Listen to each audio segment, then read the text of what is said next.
Welcome to the CEO's blog for this week, and as we know, last Sunday we started with the TAB Carnival Cups at Tamworth, moved on to Monday night at Junie, and what a wonderful two meetings they were. The Group 3 multi-equip golden guitar final was taken out by the Harding families, the choreographer, trained by Jeff Harding and driven superbly by Robbie Morris. Jeff also trained the third place getter, Rockin' Lachlan, the pair being split by Battle Chimes in an all-local trifecta. Choreographer just in front, Rockin' Lachlan, Battle Chimes gets through on the inside, the choreographer in front, and the choreographer will win the multi-equip golden guitar final. On a night where the winners were shared, only Nathan Hurst trained a winning double with Peggyville and Eagle Commander. At Junie on Monday, unfortunately, the extreme heat played havoc, causing a power outage, but not until after the Phoenix Accounting and Business Services Junie Cup was won by Ben Setri's Canina Problema. Driven by Blake Micallef, the win giving young Blake a double for the night from the 5 races conducted, earlier winning the Millbrae Quarries final with Dragon Stride, trained by his father David and owned by his mother Rachel. Nowhere Creek on the outsides throwing down the gauntlet. Karina Problema, she's lifting. Nowhere Creek's trying harder, but Karina Problema's too good, and Karina Problema has beaten Nowhere Creek. The annual Country v City Drivers Invitational Series was taken out by Blake Jones. This followed divisional wins by Leonard Kane, James McPherson and Blake Jones. Halfway down the running, Hollywood Ricky on the insides finding no more lying, trying hard now. Hollywood Ricky, no more lying, no more lining. Tight, I think Hollywood Ricky. The issue with the power outage, despite every effort being taken by the club, was beyond its control, and all owners, trainers and drivers will be compensated under Harness Racing New South Wales policy. It was extremely disappointing that some people could even think to be critical of the hard-working Junie committee led by Trevor Allenby and Joanne Judd. Joanne is in her 25th year of voluntary commitment to the club. The next TAB Carnival Cups meetings will be on the grass at Orange on the 7th and 14th of February, and we look forward to those two spectacular meetings. The first of the Club Menangle feature races for 2021 was conducted last Saturday night at Tabcorp Park with the running of the JL Wraith Memorial, which was supported by the Harness Breeders New South Wales and won by Sue Rainbow for Paul and Gavin Fitzpatrick. The filly is raced by long-time JJ Farm owners Graham Ross, Mike Kazakis, Bruce Walker, Steve Wilson and Lynn Fitzpatrick. This group have always taken particular choice when it comes to pedigree when buying yearlings. The group of owners paid $17,000 for the filly bred by John Markham and offered at the Sydney APG sale, and collected $27,000 for first place in the Wraith Memorial. And right down the outside, finishing brilliantly, is Sue Rainbow putting itself into the call, and Merrywood Lynn's there as well. Armour Renegade puts the nose in front, but on the outside, Sue Rainbow dives. Oh, might have got up, Sue Rainbow. This past week, with the extreme heat, it was necessary to enact the Harness Racing New South Wales heat policy.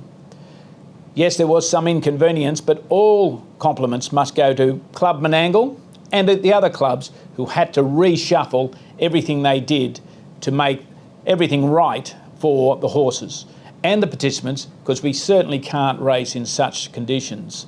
Menangle went to night time, which was quite a move, and parks were affected, being moved to Sky 2 for racing vision.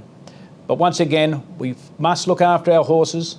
When these things occur, we have to act, and yes, we do have to put up with some inconvenience. The resurfacing of Riverina Paceway Wagga continues, but there has been an unforeseen delay, and the meeting, which was scheduled for next Tuesday, has been transferred to Leeton. Harness Racing New South Wales will continue to monitor the laying of the material, and if it is considered necessary, we'll look to move the meeting schedule for Tuesday, 16th of February, so as to ensure the works are not compromised. The new surface is the same material used at Leeton, Temora, Junie and other tracks in the region, and is supplied by Millbrae Quarries, and the work being undertaken by Latex Constructions. Women Can Team TEAL commences next Monday, February 1. And whilst all female drivers will be winning for the great cause of raising funds for ovarian cancer research, the 2021 New South Wales ambassadors are Amanda Turnbull, Ellen Bartley, Kerry Ann Morris, Ash Hart and Gemma Coney.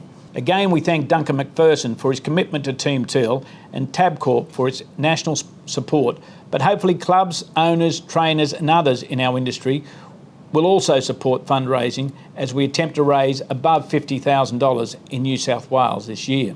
Already, Club Menangle will be donating $200 to every winning female driver at its meetings. The Newcastle Mini Trot Club is looking to have a gala fundraising day, and some of Kerry Ann Morris's owners are sponsoring if their horses wins. A special thank you to Alex and Russell. Tabcorp are donating $200 to every winner across the nation where driven by a female driver. A tremendous support from Tabcorp. So if you can help, please do. This is a marvellous fundraising effort that we need to put in for a very, very worthy cause. Continuing with our milestones segment, quite a few have been reached recently. Nathan Hurst passed the 600 winners mark as a trainer at Tamworth on Sunday. David Thorne trained his 400th winner with Outrageous L at Menangle. Jeff Simpson, who has been training for longer than the electronic age of computer-held data, trained his 150th winner with Castalong Shadow at Bathurst.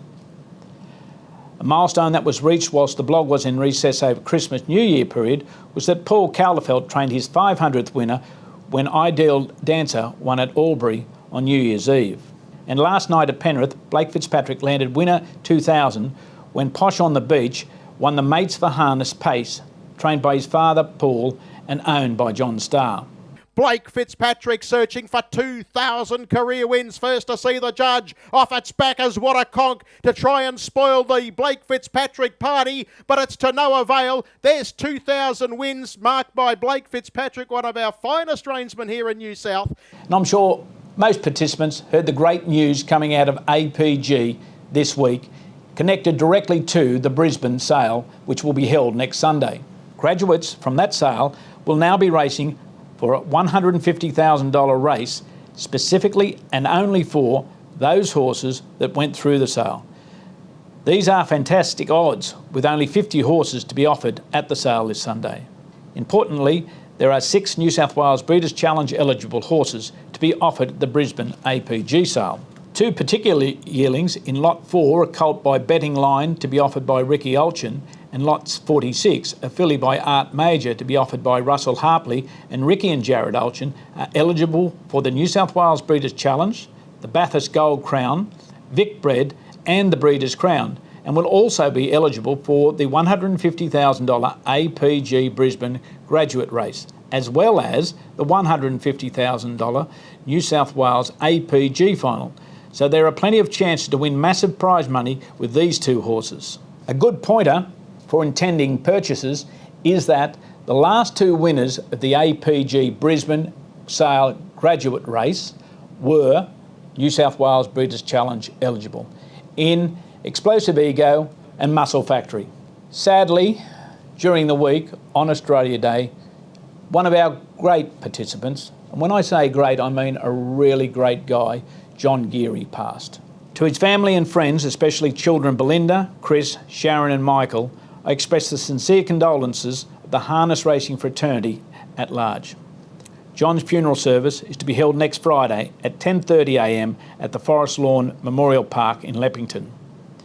Anyone who wishes to attend should contact Morris Logue here at Harness Racing New South Wales on 9722 6600, as regrettably, due to COVID limitations, there can only be 100 attendees at both the service and the following wake. Again, our sincere condolences to the family and friends of John Geary.